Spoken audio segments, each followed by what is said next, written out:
As you folks know, when you're designing any plastic part, you should understand the material properties, which we're not going to really get into at this stage of the game. Understand the manufacturing process, knowing the secondary operations, and the cost and investments. You know, if you know these, if you're aware of these four basic principles, then, so here's the challenge right here.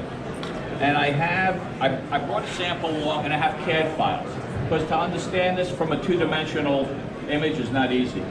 So what I'm going to ask you to do is connect the dots, okay? We have a camera on the left with a device right here. That's that. Flag it down. Well, I'm going to ask you to design a chassis, okay, that can be injection molded, all right? And the chassis fits right in here. It's right. You see how these things are floating in space? I want you to tie these together. I'm going to show you. It's hard to see it here. I have a 3D. I'm going to show you the 3D image. I can spin it around. But this is a. Let me show it to you right now. Hold on. Those components are floating in space. We have drawing pads here. So block it. I don't expect you to draw that detail. Sort of block it out and show me how you design the chassis or whatever you want to call it to tie. I'm going to give you 15 minutes. We don't have a lot of time because I'm going to sort of go through the whole simulation. Tie these together and to support that. So give me a rough idea how you design something. Good?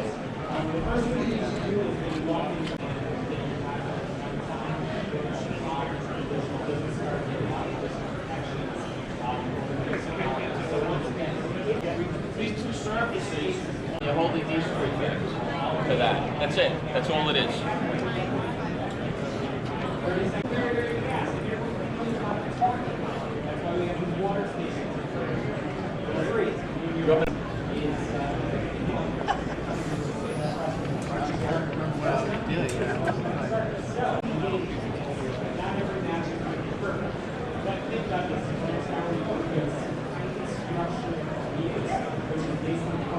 Out of curiosity, how did you, I'll ask you, since you're right there.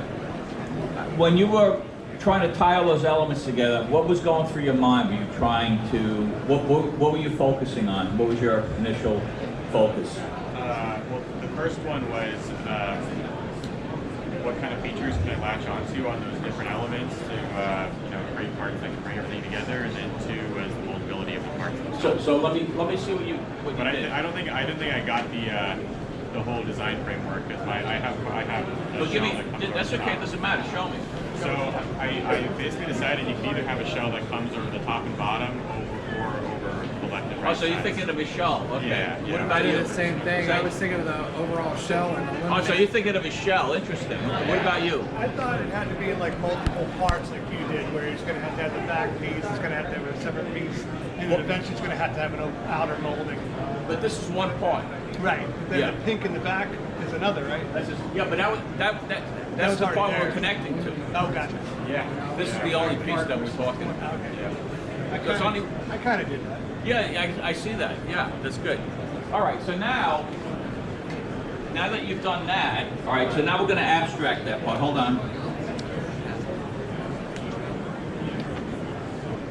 And now I pulled it out, and now I'm going to ask you to refine that concept. Let's assume you did this, okay, just for the sake of expediency. Now, this is not moldable. Do you think that this is injection moldable? Well, let me say this. How would you mold this part? It'd be a 4-slide tool with lots of lifters. That's right. So it's a real horror, right? But I want it designed so there's no lifters. So to you folks, are you enjoying this? Okay, good.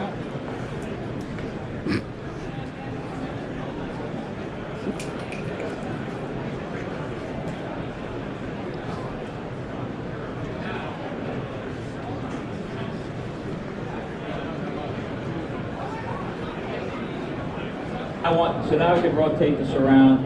So I'd like you to put the features in here so there's no undercuts. I can roll this forward a little bit. Let's see if I can do that so that we don't give away too much. All right. So you have some bosses here. And now how do I mold all that so there's no undercuts? What are Oh. I don't know what an undercut is. Oh. Ah, well, there you go. That's a good question. You have to ask. An undercut is a feature like this.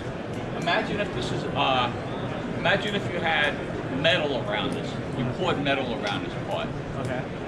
And you want to now, you have two halves of the metal to mold a piece, right? Okay. You want to open this up. So you have to have metal surrounding all these features so you can pump the plastic into the cavity. Can you visualize that? Yeah, because it would be a caster on it. Right.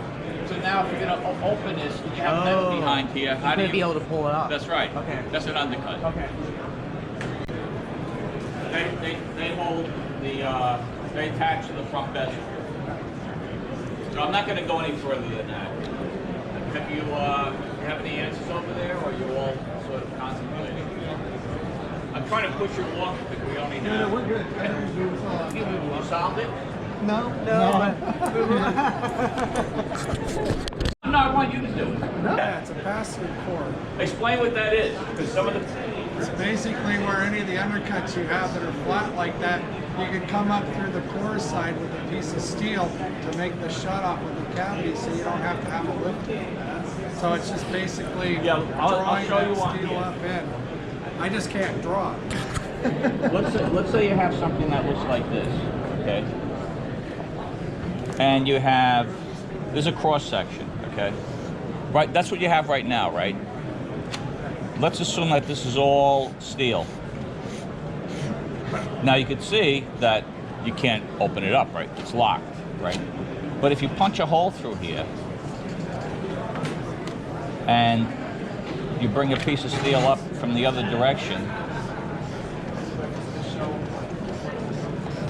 like that, and this is going like this,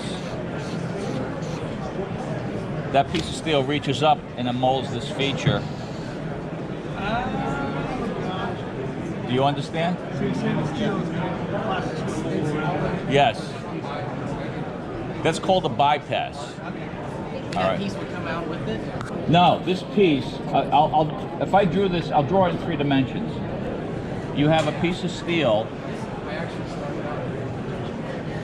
This is metal now, okay? That looks like this.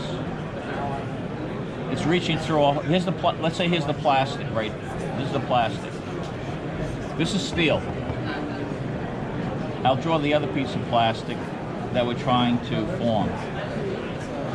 That's the piece of plastic sitting on top. And this is all surrounded with steel, okay? So there's steel around here, okay? So because this is on this half of the mold, and that's on that half of the mold, when this pulls away, this piece of metal is going to move down away from the part. Okay, that's called a bypass. You asked me what an undercut was? Well, this is how you solve the undercut with what's called a bypass. All right?